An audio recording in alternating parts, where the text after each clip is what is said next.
Hope you all are doing good in your studies. तो आ गया है part 24 MCQ for nursing officer exam. तो विदाउट एनी डिले हम स्टार्ट करते हैं, पर प्लीज़ आप मेरी वीडियो को लाइक ज़रूर करिएगा अगर आप देख रहे हैं, और सब्सक्राइब टू माय चैनल, और उन लोगों को ज़रूर शेयर करिएगा जो आने वाले नॉर्सेट के पेपर की या फिर किसी और नर्सिंग ऑफिसर स्टेट के पेपर की या फिर ESIC के पेपर की तैयारी कर रहे हो, बिकॉज ये मोस्ट रिपीटेड MCQs हैं। मैं बहुत मेहनत से इन MCQs को लेके आती हूँ, so please support me. And without any delay start करते हैं विद आवर फर्स्ट क्वेश्चन। तो मेरे पास फर्स्ट क्वेश्चन है, increased uterine blood flow occurring at a regular interval और loss of more than 80 ml of blood is called. देखो, पहली बात तो रेगुलर इंटरवल्स लिखा है और यूट्राइन का ब्लड फ्लो हो रहा है। अगर मोर देन 80 ml ब्लड फ्लो हो रहा है तो उसको क्या बोलते हैं? हाइपरमेनोरिया, डिस्मेनोरिया, मेट्रोरेजिया या फिर एपिमेनोरिया। तो उसको बोलते हैं हम हाइपरमेनोरिया। देखो, 80 ml से अगर ज़्यादा ब्लड हो रहा है, 2-2 घंटे बाद उसे अपना पैड और सैनिटरी नैपकिन जो है वो चेंज करना पड़ रहा है, जल्दी सोक्ड आउट हो रहा है, तो उसको बोलते हैं हम हाइपरमेनोरिया। नेक्स्ट है, LMP of a women who has 28 days regular cycle is March 31, 2020। The next ovulation day is most likely to be. एक वुमेन है, उसका लास्ट मेंस्ट्रुएशनल पीरियड है 31 मार्च और 2020, और 28 डेज का उसका रेगुलर जो है साइकिल चलता है।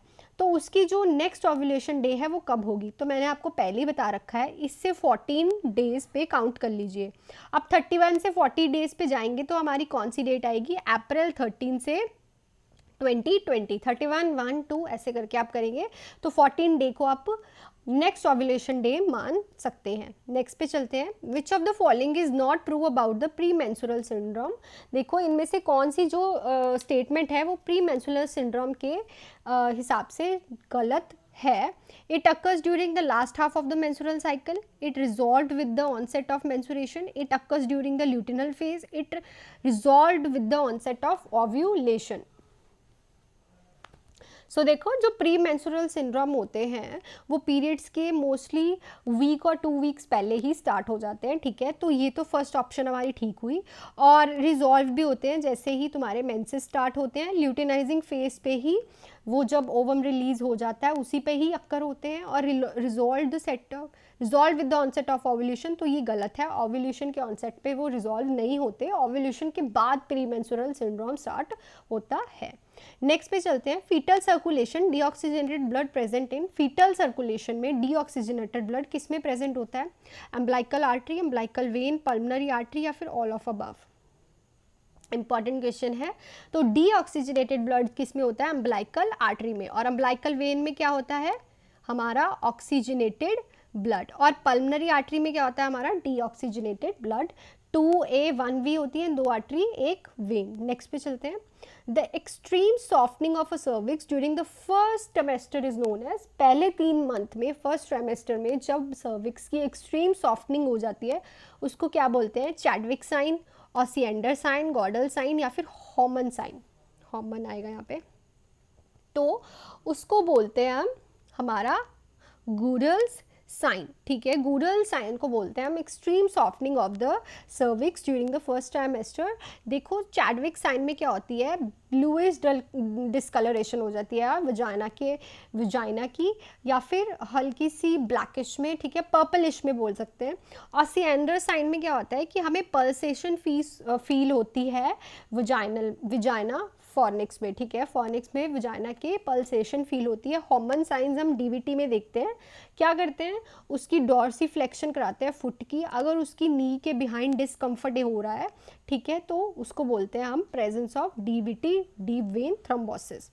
नेक्स्ट पे चलते हैं, the nurse is caring for a 16-year-old pregnant client. एक 16-year-old प्रेग्नेंट क्लाइंट है।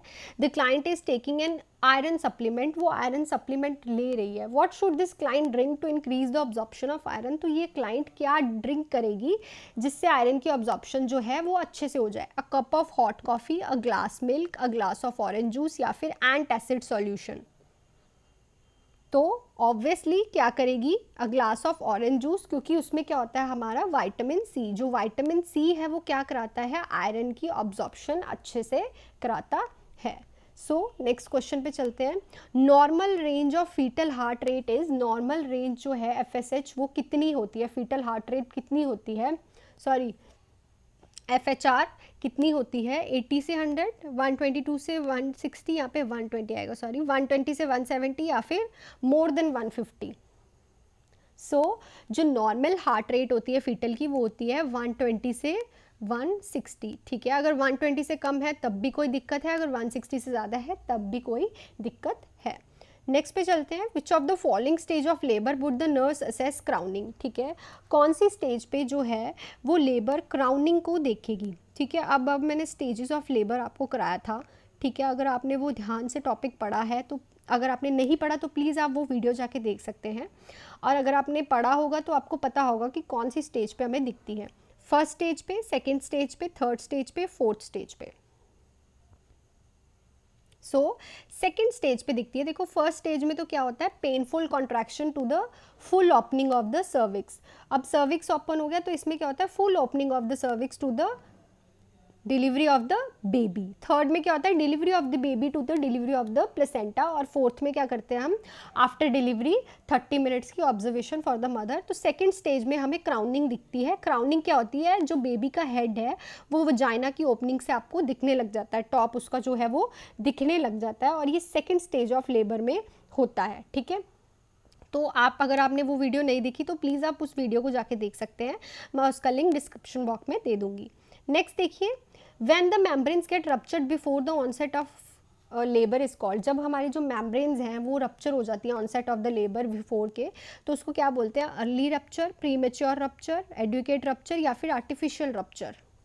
तो इम्पॉर्टेंट क्वेश्चन है, उनको बोलते हैं premature rupture of the membranes, PROMB बोलते हैं, that is premature rupture of the membranes. Next पे चलते हैं, the maximum amount of blood loss during delivery. Normal delivery के बारे में कितना ब्लड लॉस जो होता है वो कितना होता है, 250 ml, 100 ml, 500 ml, 300 ml।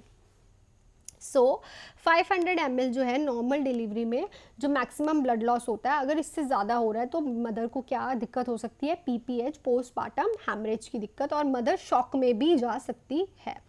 Next पे चलते हैं, women had a midline episiotomy perform that the delivery primary purpose of the episiotomy is. एक वुमन को मिडलाइन एपिजियोटमी दी है, मिडलाइन, ठीक है, एक होती है J, एक होती है मिडलाइन एपिजियोटमी दी है, तो उसका पर्पस क्या होगा, enlarge the vaginal opening, allow forceps to be applied, eliminate the need for cesarean birth, eliminate the possibility of lacration। तो क्या हो गए उसके, हम क्या करेंगे, enlarge the vaginal opening। obviously हम एपिजोटमी क्यों देते हैं, ताकि जो वजाइना की ओपनिंग है वो इंक्रीज हो जाए और बेबी जो है इजीली बाहर आ जाए, ताकि वो डिस्ट्रेस में ना जाए, ठीक है। अगर वो वहाँ पे ओपनिंग उसके लिए छोटी हुई तो वो डिस्ट्रेस में जा सकता है ना, काफ़ी टाइम तक उसका जो हेड है वहीं पे रहेगा।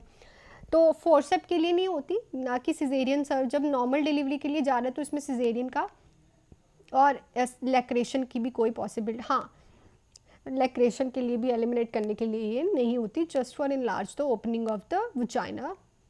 नेक्स्ट क्वेश्चन है, premature separation of placenta from the uterine wall before delivery. Delivery से पहले जब प्रीमेच्योर सेपरेशन हो जाती है प्लेसेंटा की तो उसको हम क्या बोलते हैं, abruption placenta, placenta previa, foetal distress या फिर कॉर्ड प्रोलैप्स।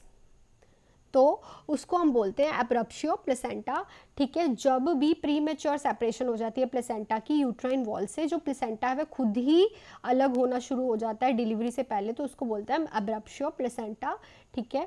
उसके बाद प्लेसेंटा प्रीविया क्या होता है, जब भी जो हमारा प्लेसेंटा है वो near the os of the cervix होता है, ठीक है, वो ऊपर नहीं लगा होता है, जैसे कि यूट्रस है, ये नीचे सर्विक्स है, ठीक है, वो कहीं यहाँ पे लगा होता है, उसको बोलते हैं प्लेसेंटा प्रीविया।